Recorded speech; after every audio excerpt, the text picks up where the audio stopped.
നമസ്കാരം. പശ്ചിമേഷ്യൻ യുദ്ധഭൂമിയിൽ ആക്രമണത്തിനിരയായി സജ്ജമായിരുന്ന US യുദ്ധവിമാനങ്ങൾ റൺവേയിൽ നിശ്ചലമായി. കടലിൽ നിലയുറപ്പിച്ചിരുന്ന യുദ്ധക്കപ്പലുകൾ കാത്തിരിപ്പിലേക്ക് വഴിമാറി.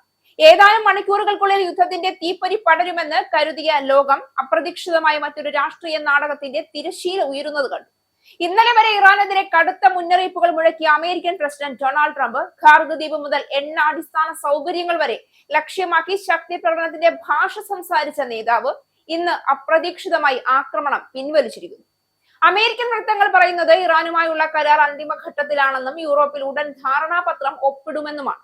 എന്നാൽ ടെഹ്റാൻ അതിനെ പൂർണ്ണമായി സ്ഥിരീകരിച്ചിട്ടില്ല. അതുകൊണ്ട് തന്നെ ഈ തീരുമാനം ഒരു സമാധാന നീക്കമോ അതോ യുദ്ധത്തിന്റെ മറ്റൊരു രൂപമോ എന്ന ചോദ്യമാണ് രാഷ്ട്രീയ നിരീക്ഷകരെ അലട്ടുന്നത്.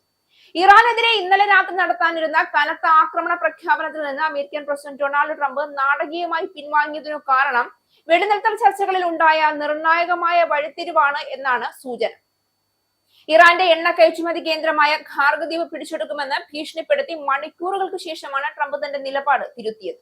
അമേരിക്കൻ പ്രസിഡന്റ് എന്ന നിലയിൽ ഇന്നു രാത്രി ഇറാനെതിരെ നടത്താനിരുന്ന ആക്രമണങ്ങളും ബോംബിങ്ങുകളും ഞാൻ റദ്ദാക്കിയിരിക്കുന്നു എന്നാണ് തന്റെ സോഷ്യൽ മീഡിയ പ്ലാറ്റ്ഫോമായ ട്രൂത്ത് സോഷ്യലിൽ ട്രംപ് കുറിച്ചത്. ഇറാന്റെ പരമോന്നത നേതൃത്വവുമായി നടത്തിയ ചർച്ചകൾ വിജയകരമാണെന്നും അവർ കരാർ വ്യവസ്ഥകൾ അംഗീകരിച്ചതായും ട്രംപ് അറിയിച്ചു.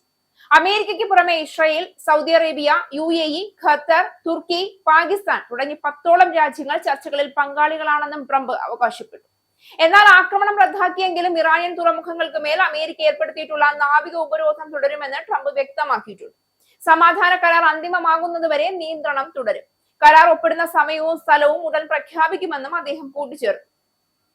എന്നാൽ ഈ വിഷയത്തിൽ ഇറാൻ ഇതുവരെ ഔദ്യോഗികമായി പ്രതികരിച്ചിട്ടില്ല. അന്താരാഷ്ട്ര രാഷ്ട്രീയത്തിൽ യുദ്ധവും സമാധാനവും പലപ്പോഴും ഒരേ നാണയത്തിന്റെ രണ്ട് വശങ്ങളാണ്. ആക്രമണം റദ്ദാക്കിയ ട്രംപിന്റെ തീരുമാനം വെറും മാനസിക പരിവർത്തനമായി മാത്രം കാണാനും കഴിയില്ല. ആഗോള എണ്ണ വിപണിയിലെ ആശങ്കകൾ, ഹോർമൂസ് കടലിടുക്കിന്റെ ഭാവി, പശ്ചിമേഷ്യയിലെ സഖ്യരാഷ്ട്രീയം, അമേരിക്കയുടെ ആഭ്യന്തര രാഷ്ട്രീയ സമ്മർദ്ദങ്ങൾ, വരാനിരിക്കുന്ന തിരഞ്ഞെടുപ്പ് കണക്കുകൂട്ടലുകൾ എല്ലാം ഈ തീരുമാനത്തിന്റെ പിന്നിലുണ്ട്. യുദ്ധം തുടർന്നാൽ എണ്ണവില കുതിക്കും. സാമ്പത്തിക ആഘാതം അമേരിക്കയെയും ബാധിക്കും. ആക്രമണം നിർത്തിയെന്ന പ്രഖ്യാപനത്തിനു പിന്നാലെ എണ്ണവില താഴുകയും വിപണികൾ ആശ്വാസം പ്രകടിപ്പിക്കുകയും ചെയ്തത് അതിന്റെ സൂചനയാണ്. പക്ഷേ മറ്റൊരു ചോദ്യം കൂടി ഉയരുന്നുണ്ട്. ആക്രമണ ഭീഷണി ഉയർത്തി ചർച്ചാമേശയിൽ കൂടുതൽ ഇളവുകൾ നേടുക എന്നത് ട്രംപിന്റെ പഴയ രാഷ്ട്രീയ ശൈലിയാണ്. ആദ്യം കടുത്ത സമ്മർദ്ദം, പിന്നെ അപ്രതീക്ഷിത വഴിമാറ്റം, ഒടുവിൽ വിജയത്തിന്റെ അവകാശവാദം. ഈ തന്ത്രം വീണ്ടും ആവർത്തിക്കപ്പെടുകയാണോ? അതോ പശ്ചിമേഷ്യയെ കൂടുതൽ വലിയ യുദ്ധത്തിൽ നിന്ന് രക്ഷിക്കാനുള്ള നിർബന്ധിത നീക്കമായിരുന്നോ ഇത്? ചില സഖ്യരാജ്യങ്ങൾ പോലും ഈ തീരുമാനത്തിൽ അമ്പരന്നുവെന്ന റിപ്പോർട്ടുകൾ പുറത്തുവരുന്ന സാഹചര്യത്തിൽ ഉത്തരങ്ങൾ ഇപ്പോഴും മൂടൽമഞ്ഞിനുള്ളിലാണ്. ചരിത്രം പറയുന്നത് എല്ലാ യുദ്ധങ്ങളും തോക്കിന്റെ മുനയിൽ നിന്നല്ല തുടങ്ങുന്നത്, ചിലത് ചർച്ചാമേശകളിൽ നിന്നാണ് ജനിക്കുന്നത് എന്നാണ്. അതുപോലെ എല്ലാ സമാധാനങ്ങളും ഒപ്പുവെച്ച കരാറുകളിൽ നിന്നല്ല വരുന്നത്, ചിലത് ശക്തി പ്രകടനത്തിന്റെ നിഴലിലും രൂപപ്പെടാറുണ്ട്.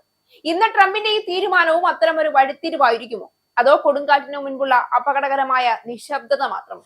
ഉത്തരം കാത്തിരുന്നു കാണണം.